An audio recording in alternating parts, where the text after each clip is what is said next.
the Center for Climate Insecurity's Climate Insecurity podcast. Again, creative name, I know. I'm your host, Dr. Shweta Chakraborty. Twice a month, we will be bringing you leading thinkers, researchers, military personnel, and civil servants who work at the nexus of climate insecurity. You can come here to hear exclusive dialogues talking about how to be collectively prepared in this time of high consequences and risk. I will ask them to share their visions and perspectives on how we can be best prepared. Today's podcast guest is retired Rear Admiral Phillips. Admiral Phillips is a distinguished member of the Center for Climate Insecurity's Advisory Board, who for 31 years served in every warfare group of the U.S. Surface Navy, destroyers, aircraft carriers, amphibious, and replenishment ships.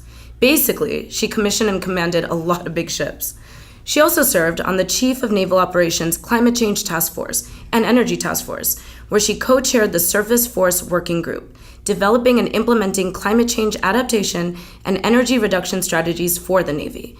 Anne, thank you so much for joining me today. Thank you for having me. So Anne, let's start with this. What keeps you up at night? What concerns you? Well, I think when you think about climate change and climate impact on national security, what keeps me up at night is the challenge we have in this country, understanding and acknowledging that this is really happening to us. This is a serious but existential threat to our existence. But I think a lot of people in their daily lives don't really give much thought to it. And unless you're someone who's dealing with it on a daily basis, who's experiencing flooding or dealing with water shortages or drought, you really don't think much about what's happening here. So you go about your daily life, you go to work, you go home, you do the things you do. So I think, to me, the thing that keeps me up at night the most is that we have this huge risk coming our way.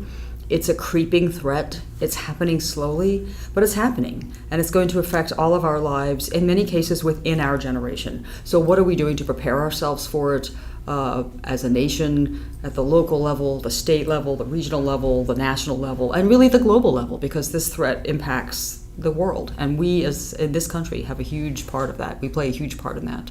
Sure. So you're making the case that this isn't necessarily on everybody's radar, but obviously it's very much on yours. So what is it that you've done to work in this space? What is it that you're continuing to do? But really, what got you involved in this? I was fortunate to have some exposure to it, as you've discussed, while I was still on active duty, looking at ways to save energy within the Navy and also looking at ways to operate as in the context of a changing climate, how the Navy would prepare and adjust its ships, its aircraft, its weapon systems to be able to function in our case at the time, we were really looking at how we would function in the Arctic.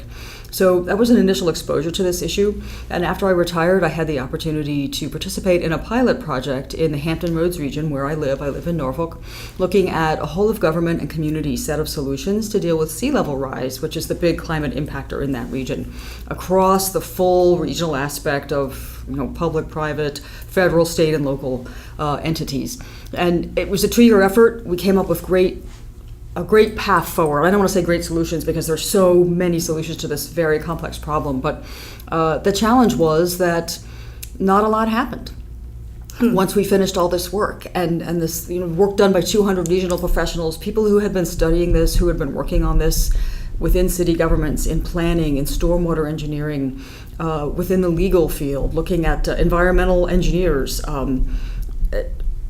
people from across the federal, state, and local entities represented in the Hampton Roads region all worked on this project. And so to have that work not move forward and make progress, I found that to be frustrating, challenging, but also kind of a catalyst in my own mind to focus on this issue and to try to make progress in a broader way, not only within the Hampton Roads region, but also beyond at the national level. Well, that was 2 examples that I'm really looking to delve into. Both, I have so many questions to ask you, and I'm sure the listeners do too. Why don't we start with the latter? So you live in Norfolk. What is actually happening in Norfolk that is of concern? You mentioned sea level rise. What does that look like on the ground? first I should explain a little about the Hampton Roads region. We are roughly 4 hours south of Washington, D.C., southeast by car, at the entrance to the Chesapeake Bay. It's 17 cities and municipalities really within the Hampton Roads Planning District. And those cities and municipalities are all combined. They're all very close together. So it's not like Richmond and Alexandria, as an example. We're all together. When you drive between Norfolk and Virginia Beach, you can't tell the difference between one city and the next. So that's one challenge. We are very low. We are connected by a series of bridges and tunnels. It's tidal, it's largely flat, it's coastal plain, marked with marshes, with ponds, with tidal estuaries. So as you're driving around and going about your daily life in Hampton Roads, you will see water. No matter who you are, you're going to see water. You're going to go over a bridge, you might go through a tunnel. 1.7 million people live there. 65% of them live in one city and work in another. 40% of the economy, roughly, 37.1% last year, but we think it's growing a little now that we're moving past sequestration, is dependent on federal presence in the region. But we also have the fifth largest container port on the east coast of the United States, the largest coal export point on the east coast of the United States, for good or ill, a substantial tourism industry based on Chesapeake Bay and ocean beaches. And back to the federal entities, within that context, we have the largest federal presence outside of the Washington, D.C. metropolitan area in the country. So huge numbers of federal facilities across all kinds of different federal entities. 29 separate federal entities are recognized and represented in the region. 2/3 of that is Department of Defense. 2/3 of that is Department of Defense, and 3/4 of that is Navy. So we have just these tremendous presences that have been there a long time, that are very much ingrained in the community, that a substantial part of the community either works on or supports in some capacity, plus all the families of all the people that work on those bases and those federal facilities. We have Jefferson Labs, we have a huge Coast Guard presence. So that makes us very unique in this context. So as a part of that, anything that is done in the region to deal with this issue is going to impact the whole region, not just some of it. And because we're so low, in many places we experience flooding, recurrent flooding from rainwater or any combination of tidal, storm surge, wind, rain, on a near weekly and sometimes daily basis. Just this week alone, we had kind of an unexpected series of weather fronts come through, a little bit of nor'easter type weather, not anything too much, and yet we got coastal flooding alert. High tides outside of the normal moon cycle, which would be an extreme high tide. And when you add to that rain and you add to that wind, suddenly you have recurrent flooding. Nuisance flooding is often referred to.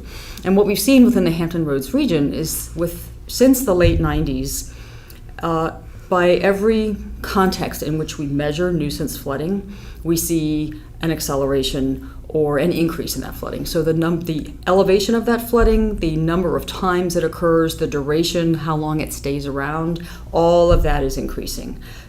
So this is a challenge to us. There are places in Norfolk, there are places in Virginia Beach, there are places in Poquoson, as an example, Hampton, Newport News, where people are dealing with recurrent flooding almost daily, where they're making decisions about how to get to work based on rain volume, based on tides, and where they sometimes find themselves in positions where they can't get where they need to go, or they can't get home. And so we're beginning to see more and more and more of this. And if you aren't experiencing that on a daily basis, you don't realize that it's really happening. But if you are, what we find is people begin to adjust. They start to, oh yeah, it's flooding there. It didn't used to flood there, but now it floods there. So we just always go a different way.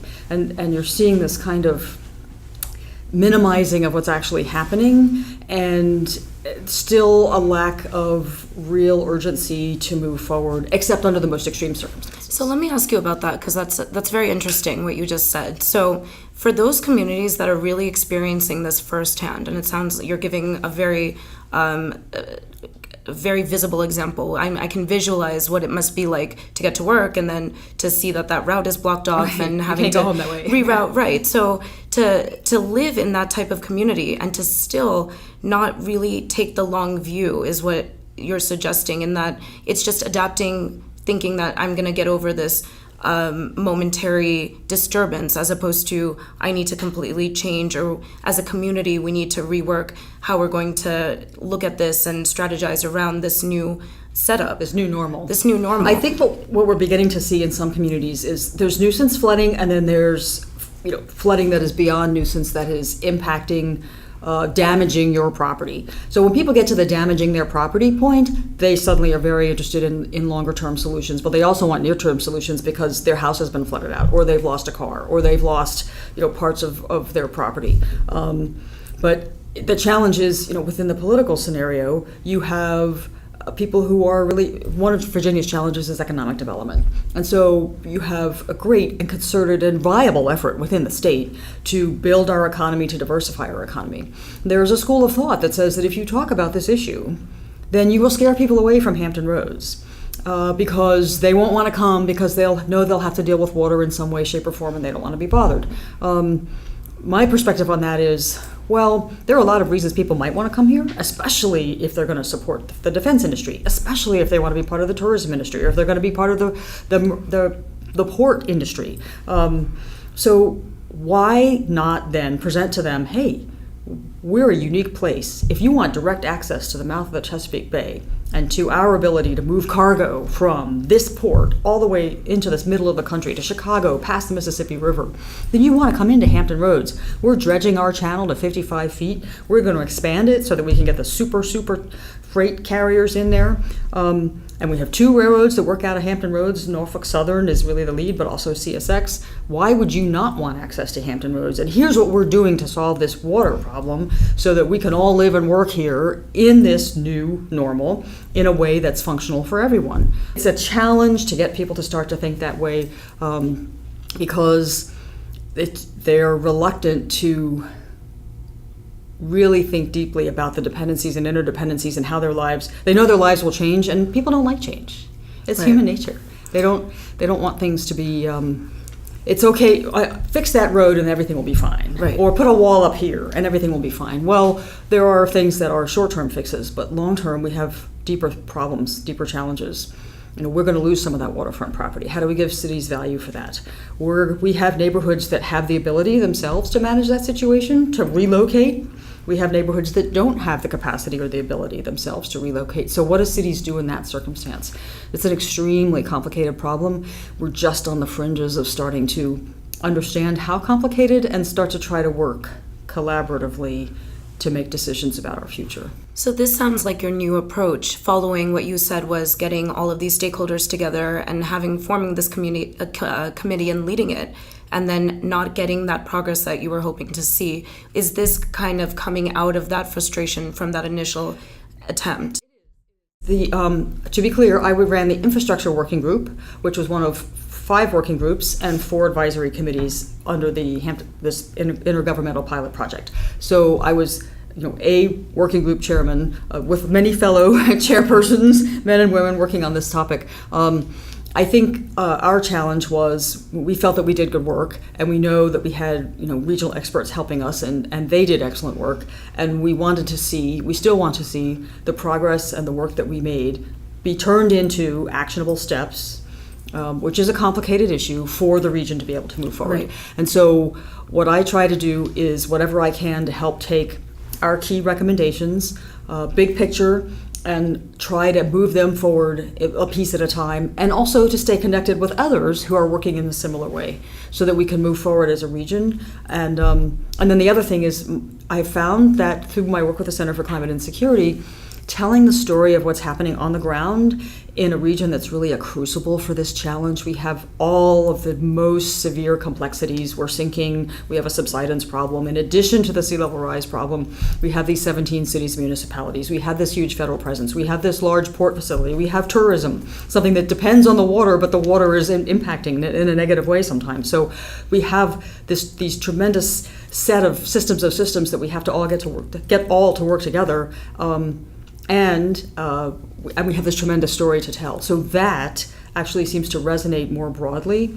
And it's being able to tell that story seems to be able to impact in a very interesting way people's perception of this challenge, not only at a national level, but at a global level. Because Hampton Roads is just one example. We are kind of an extreme example, but this is happening everywhere at the same time. So Charleston is dealing with this, Savannah is dealing with this, Jacksonville is dealing with this, Miami, New York, Boston, Newport, Rhode Island.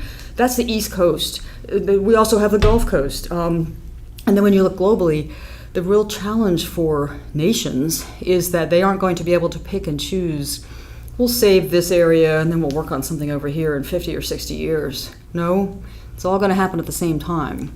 So the solutions required, it appears at a global level and a national level, scale well to a local level. And those things that we came up with and other cities and municipalities have come up with, other nations, scale up well. And so I should talk about what those are to have it make sense. We came up with 5 key components in addition to the need for the Hampton Roads region to work collaboratively. The first is that you have to set standards. In whatever context you're working collaboratively, those entities have to be working towards the same goals. So in our case, same base flood elevation, same sea level rise scenario planning curves, same GIS attributes to help with planning. And Hampton Roads, every city is doing their own thing. They're all different. We also have to have the best support from a consortium of universities so that you have the best possible science and engineering. A great example of this is done in South Florida by the South Florida Compact. But it's universal across cities, municipalities, nations, entities that are successfully adapting to this challenge, that they have set common standards and they have the best access to the best possible data and science to help them move forward. You also need to be able to collect and evaluate data so you know what's happening to your region. You know what's happening to your demographics. You know what's happening to your economy. You know what's happening to your real estate. You know what's happening to your security infrastructure, your utilities. A great example of this exists in the city of New Orleans, the data center there. But in some context, the Dutch, South Florida, New Orleans, just as an example, all have those 3 key elements. There's 2 more. An understanding of what is critical and vulnerable, in this case to sea level rise, and not just within the context of the Department of Homeland Security. There are 17 key critical infrastructure categories. We have to move beyond that. What is the essence of what you are trying to be as a city, as a region, as a state, as a nation? How is that vulnerable? And then prioritize what you want to do to reduce that vulnerability. If we don't do that as a collaborative body within Hampton Roads, we'll never be able to get ahead of this problem, just as one example. But that scales up to a global challenge too. It's fascinating how so many things that are very effective locally can be equally as effective as a concept at a much broader level. The final thing is, how do we pay for this? What are the financial instruments that we are going to use to fund these future challenges? Because if we leave it to each city individually, they'll never be able to afford it. And it doesn't matter if that city is 475,000 people in Virginia Beach, Virginia, or if it's the city of New York.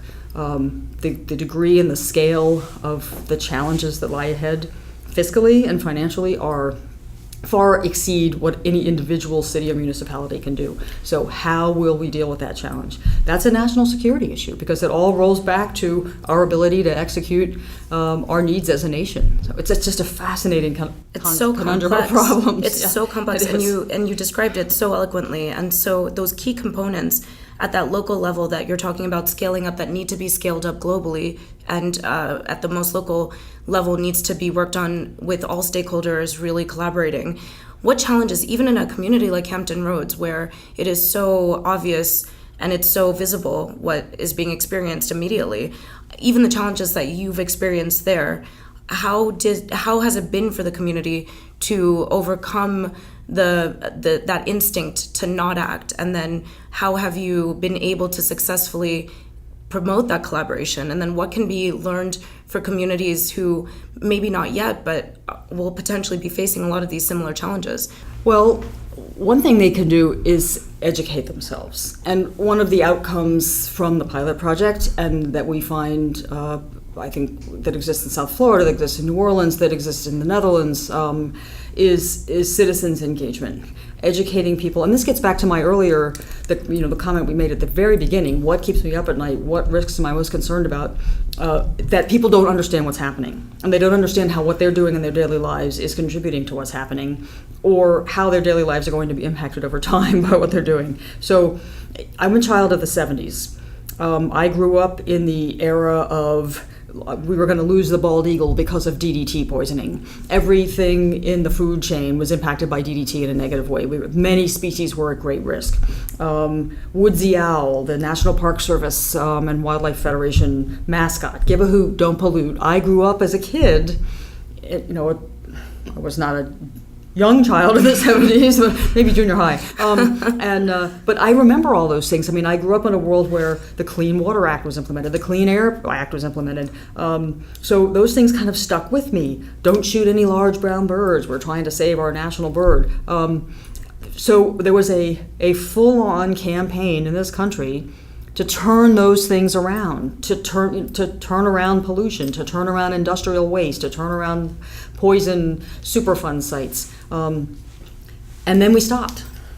And so this is the kind of challenge that requires that level of a nationwide citizens' engagement and understanding, tailored to the individual needs of the specific community. If you're a farmer in Iowa, you may not care too much about Hampton Roads flooding. Likewise, if you're Hampton Roads flooding, you don't care too much about drought in the center of the country. But tailored to each individual entity, there has to be a broad citizens engagement plan, and it can start locally. It can start in a city. It can start in a municipality. I think the key point is this is not a partisan issue. The water in Hampton Roads is not choosing whose home to flood based on who believes that climate change is caused by humans. It's flooding everybody. So the solution won't be a partisan solution, and the education isn't a partisan issue either. And it's been turned into that in this country, but we have absolutely got to get past that, because it is not something that you can argue about the degree of change you want to accept in minimizing the use of carbon-based substances.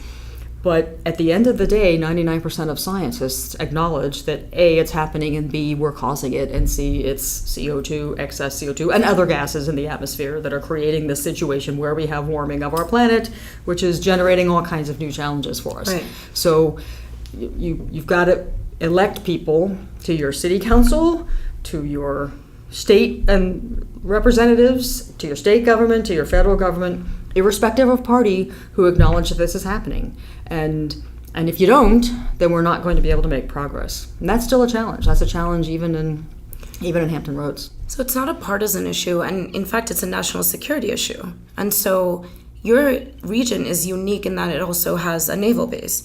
Can you talk a little bit about what it's been like in the actual military infrastructure, given your role as part of this committee? What have you seen, and how is it impacting military preparedness and readiness?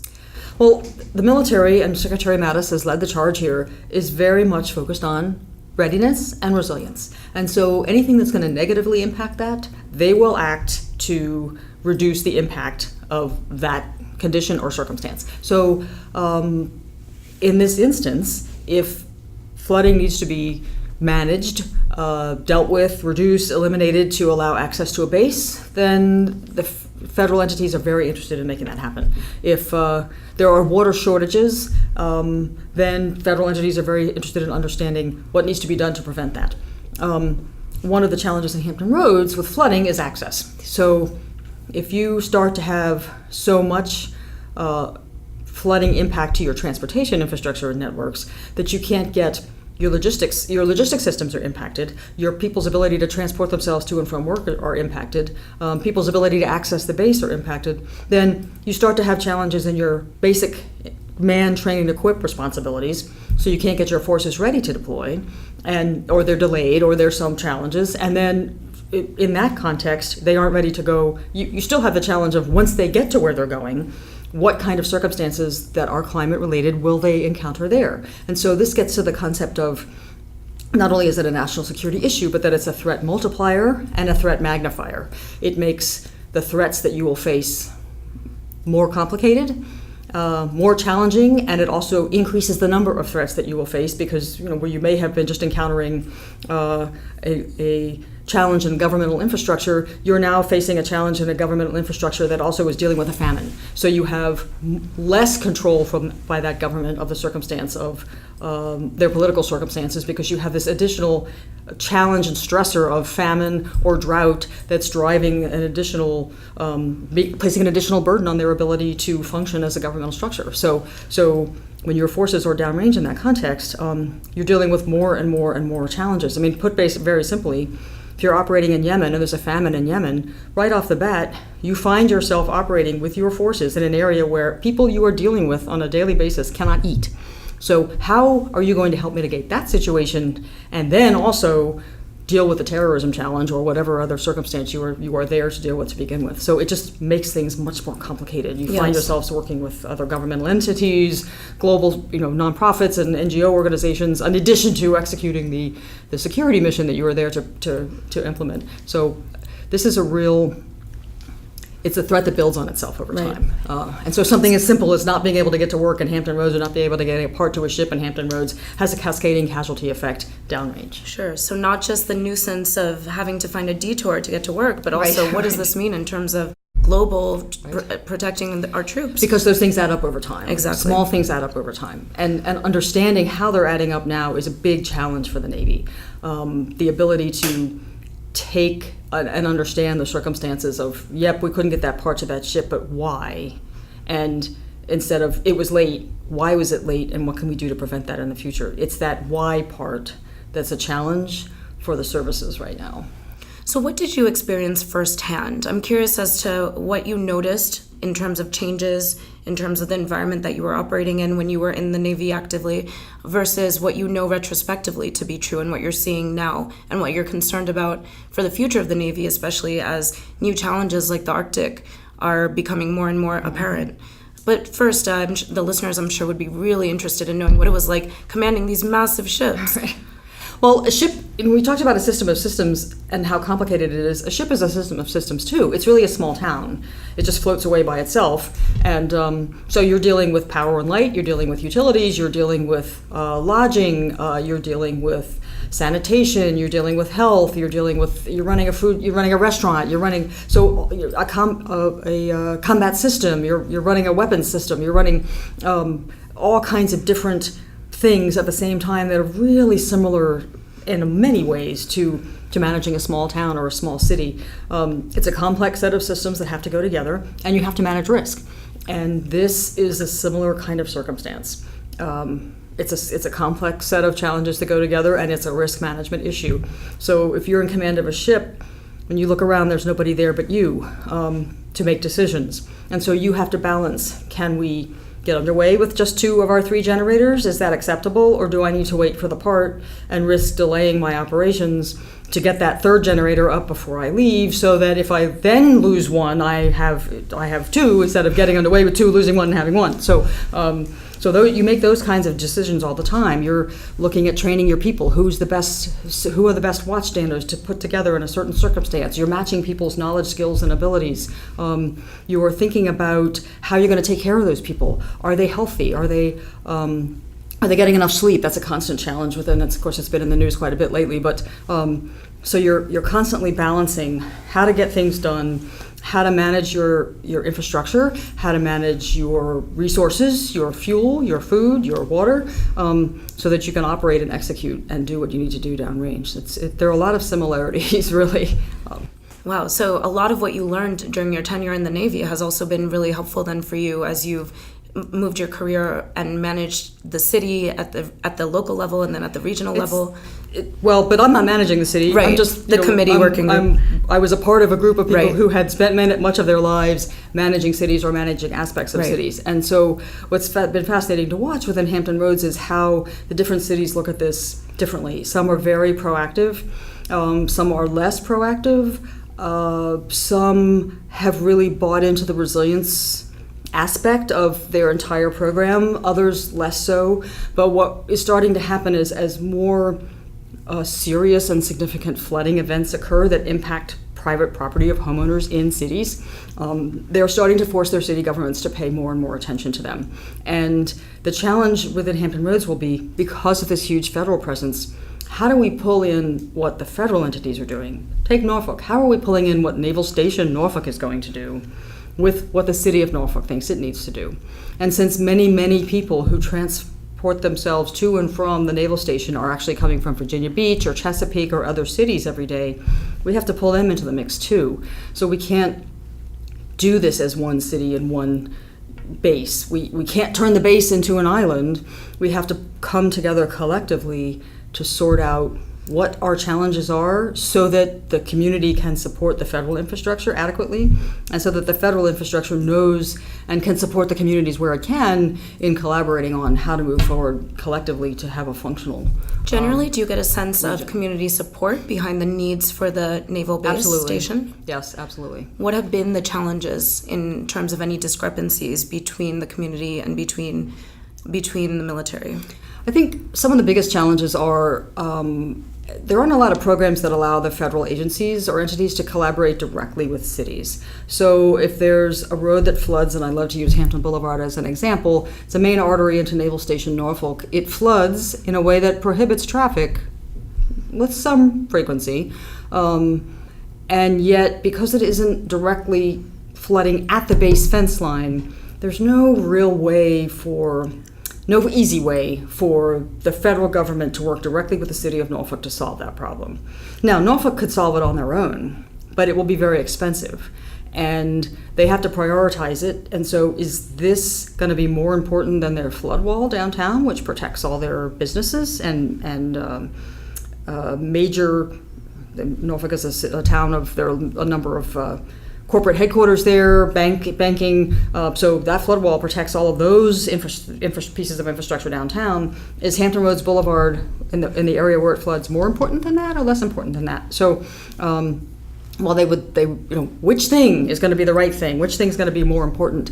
It would help to be able to collaborate directly with the federal entities to create some way to share that cost and to develop a solution there. There are other examples.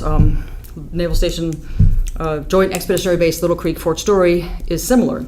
The base gets cut in half when it floods. Part of my job in my last command in the Navy was to provide the shipborne support to Hurricane Sandy relief efforts under the Defense Support to Civilian Authorities requirements and resources. As we were planning to send our ships out, one was already underway because they had avoided the storm. Two more were going to go out and take supplies north to help with the Sandy recovery efforts. We couldn't drive from one side of Joint Base Little Creek to the other because it was flooded and cut in half. So we had to go outside, take another road, which took longer, and that continued on for several days because of the storm surge that we were experiencing, which of course was nothing like what was experienced farther up in New England. But that's one small example of the kind of impediments that we're starting to see more and more of. And those kinds of things are happening more frequently in places that they didn't happen before. And so that's what we're beginning to see that, to a significant sense in Hampton Roads. And people will say that. People that live there will say, we didn't see that flooding 10 or 15 years ago, but we've been seeing it now. So that gets back to the, in the late 90s, everything started to go up and to the right. And that's what people's experience and just their perceptions, without even really giving it a lot of scientific or engineering thought, bear out what the science tells us. And so this is obviously concerning to DoD, specifically, let's say, Hampton Roads Naval Station. That is something that the DoD should be prioritized as a national security issue, maybe even prioritized over some of the economic issues that the community would perhaps want to prioritize. But regardless of that, how is the DoD looking at these infrastructure, the impacts on military infrastructures, and how are they responding to it? In your opinion? Well, back to the readiness. They will always respond to ensure readiness and resilience for their specific entities. So in the context of making sure Naval Station Norfolk is ready to execute its mission, they will do what they can to prevent flooding, protect infrastructure from flooding, and prepare infrastructure for flooding in the future when it gets to the point that it's so significant that it's happening on a regular basis. Some of the challenges for the Department of Defense, though, are what are the standards they are going to use that are going to help them look downrange to plan. In other words, when you build a new building on a base right now, you have to comply with a certain set of federal standards. That set of federal standards will perhaps, but depending on where you're going to construct this building, lead you to build a facility that is more secure and better prepared to deal with flooding, especially if it's near a special flood hazard area or in a flood zone, 100-year flood zone, than other buildings on the facility. The challenge is, great, you've got a building that's new and it's 3.5 feet above grade or something. What about the rest of the base? There's nothing right now within the Department of Defense saying, look long range, look 50 years. They have a 20-year installation master plan, but even that doesn't say, hey, in looking at this 20-year installation master plan, within the next 50 years, we know these buildings will be in a 100-year floodplain, and so we are going to have to do these things to make them more resilient, which could include tearing them down and relocating them somewhere else. There really is no direction to do that kind of thinking and preparedness. And there's no direction to do that kind of adaptive redesign where you build something with additional resiliency in it outside of a normal requirement, a unified facilities code requirement, because our requirements process doesn't really have a place for extra. It's you pick a requirement, you build to that requirement. If you are in excess of that in your request for proposals, then you take risk in that area and you take out cost and take a little more risk and put that cost somewhere else where you aren't maybe able to meet your requirements. So it's really tough to build in extra standards, and there's no direction right now really to look long range at flooding projections and predictions instead of historical data. FEMA flood maps are all based on historical data. We know historical data is interesting, but it is not relevant in this context. We have got to look forward to see where we're going to be in the next 30, 50, 60, 75 years. That seems like forever. But when you're building a building, it's going to last that long. And when you're thinking about what buildings you're going to have to build or how you're going to have to prepare existing structures, 30 years isn't a long time to make a decision to tear something down and relocate it. So we need to be having those kinds of conversations and really take not just a conversation, but turn that into a planning process and start to make and understand and cost these very difficult decisions now. And I really believe that if the federal entities begin to go down this path in a real way, the cities and municipalities will follow. And then they'll be much better prepared to share, because the cities will see what the federal entities are doing and they'll say, we want them to stay. We will want to make sure we are following the same standard. We will work with them. I think that will really help. So do you see yourself leading some of this charge as we go forward and we become to see and experience these challenges increasingly and face them head on? I continue to try to keep one foot in what's happening in Hampton Roads because I live there, and stay engaged with the many wonderful people there, resilience officers in the cities, city planners, people who I know from my working group, stormwater planners, the Hampton Roads Planning District Commission, and so many others that are working on this issue. And also to be able to continue to tell the story and bring back what other cities and municipalities are doing. I think one of the challenges, it's human nature. We want to do our own thing. We want to develop our own app. We want to have our own, infrastructure. And why not take what someone else has done and build on it and make it your own, tailor it? What works in South Florida, whole different set of circumstances there. First of all, their challenges are different, but won't work in Hampton Roads. That's fine. Take the good parts, take the things that are of value, and make them your own, and then move on. Charleston is a great example. Charleston has a resilience network. It includes federal, state, local, private industry, nonprofit, all in one large entity that has developed a list of 57 steps that they feel like they need to take to move forward, and is starting to move out on those steps. Well, that's one big collaborative body. In Hampton Roads, we don't have that yet. We need it. We know we need it. It was one of the outcomes of the pilot project that we needed regional oversight to help manage this issue. But what works in Charleston, well, something different would work in Hampton Roads, but you still need to be able to collaborate regionally. So how do you do it? South Florida is doing it in one way. New Orleans is doing it in a different way. The Dutch have regional water boards that make decisions and fund them for different sections of the country very effectively. So how do we make that happen here? And how do we tie in that big federal piece, which is what makes Hampton Roads so unique and what makes this so much of a security challenge?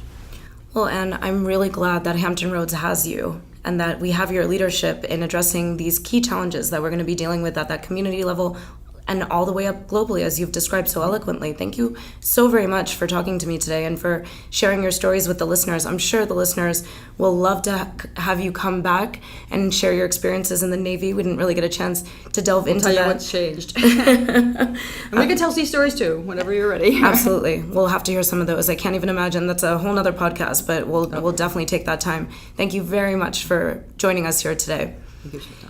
Thank you for listening to the Center for Climate and Security's podcast. If you enjoyed what you heard today, please tweet me directly at Shetta C or the Center's Twitter handle at the Center for Climate and Security. If you enjoyed today's conversation, please subscribe, write a review on iTunes, share widely, and finally consider donating to the podcast from the Center of Climate and Security's podcast page at www.climateandsecurity.org/podcast by clicking on Make a Donation. We will continue this series of conversations with the most prolific and dedicated folks in the space, and your support is greatly appreciated. Please tune in again for our next episode of the Climate and Security Podcast.